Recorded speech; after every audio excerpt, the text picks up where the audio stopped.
Question is really, given our human aspirations and so on, how would we tease out the value of the various bits and pieces that comprise nature, even though they don't have official markets? And even if they did have official markets, it doesn't mean the prices that come up from the markets are the values that we ought to use for our calculations, because the market can get it easily very wrong. But in the event, in the case of much of nature, there are no markets whatsoever. So we free ride. It's free, so we all go for it.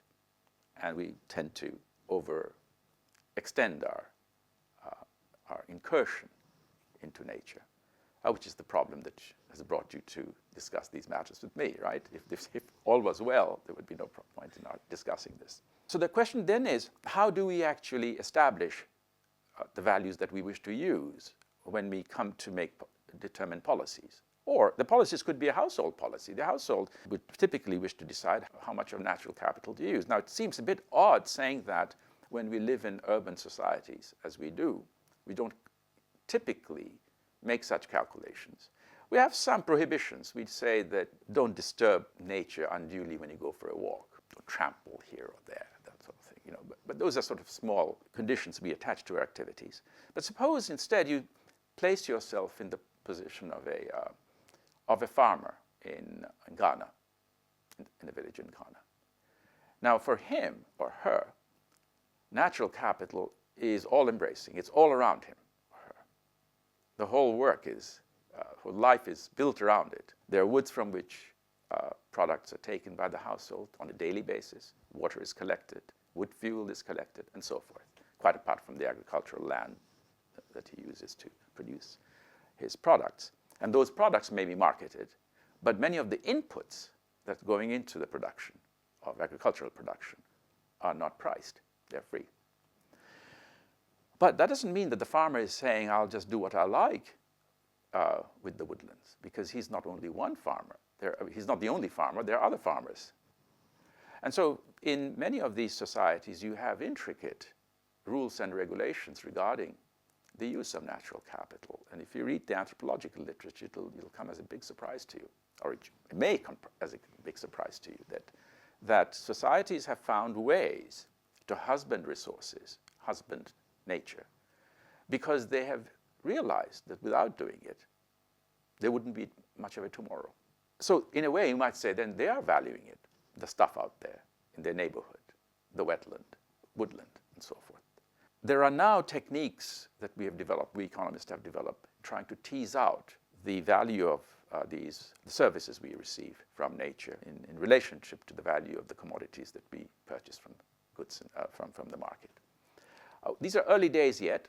This is a long-term research strategy. There will be many, many ways of doing it, and there are so many different pieces of nature, and that the value will be very often location-specific. So a tree in one place is not the same value as a tree in another place. And it's not just transport cost which makes the values different. They are different objects. So this is it's an unending quest for valuing nature. But nevertheless, it has to be done, because otherwise the future looks bleak. So I would say that for specific resources, like, say, carbon in the atmosphere, of course, that's a negative at the moment, because value is negative at the moment, because the carbon concentration is too high. The flip side of it is that the atmosphere with less carbon is more valuable. It's like looking at a sink and the stuff that goes into the sink. The pollutant is what you're pricing, but that has a negative value. But the sink into which you're throwing the pollutant is of positive value, okay? So typically when we say that carbon should be priced, we mean that carbon has a negative value at the margin now, because the concentration is too high relative to our experience from the past. And it proposes that things are going to be rougher. Typically now, we are working with price levels of values that people think of as something like $50 a ton, $100 a ton. That's a big range, depending on the kind of model that people use for forecasting how, under various scenarios, carbon concentration will increase, and also what the damages are likely to be. Okay.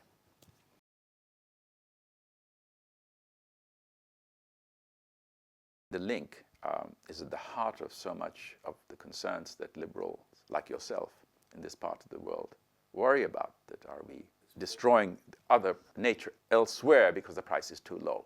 So okay, let me give you an example. I've used this example in lectures quite often, and it seems to have some resonance in the thinking of people. Imagine, it's not very hard to imagine, you're deforesting, somebody is deforesting the highlands, Indonesia, Malaysia. This is happening even as we speak.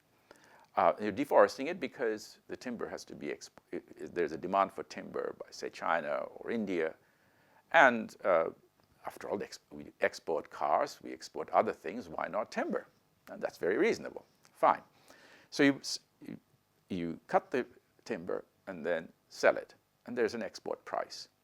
That'll include cost of harvesting the timber, transport cost, and so forth. But when you deforest, there are damages downstream that are being experienced by farmers, fishermen, and so forth because of water runoff and all the protection that highland forests offer the downstream residents. Okay? But that damage, the increased heightened risk of floods and so landslides and so forth, is not included in the price. That's where it's a free good. That part of it is free. All right? So you're exporting at a lower price than you should, or the country should, or the inhabitants should. Another way of looking at it is that the country which is exporting the timber is actually passing on some of its wealth, free of charge, to the importing country. Now, the irony here, of course, is that the people who are subsidizing that transfer of wealth are amongst the poorest people in the exporting country. So the importing country should be asking, are we paying the right price? Because what we are doing is to damage people's lives downstream in the exporting country because we would like to have timber. Okay. Does that go against the fundamental nature of business, or you try to negotiate a better price? Well, yes, that is exactly right. That is exactly the point. That's a difficulty. It's something that really has to come not from the importing country. It's the exporting country's responsibility. It's the government of the exporting country which says, yes, there are these unaccounted for effects, consequences to people in my nation due to our export policy, the pricing policy that we followed. And those unaccounted for consequences should now be included.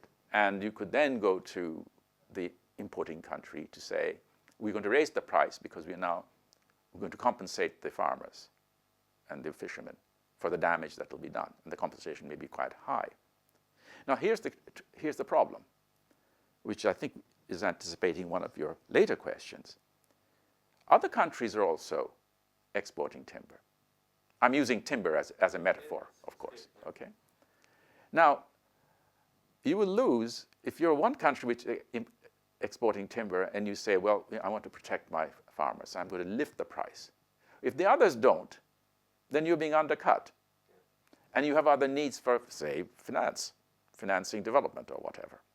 In which case, there is a tendency to override these unaccounted for consequences and get as much as possible for developmental purposes. But of course, you're taking a long route to development. The market price is wrong because the other countries have chosen not to worry or care about the fact that some of their citizens are actually subsidizing their export.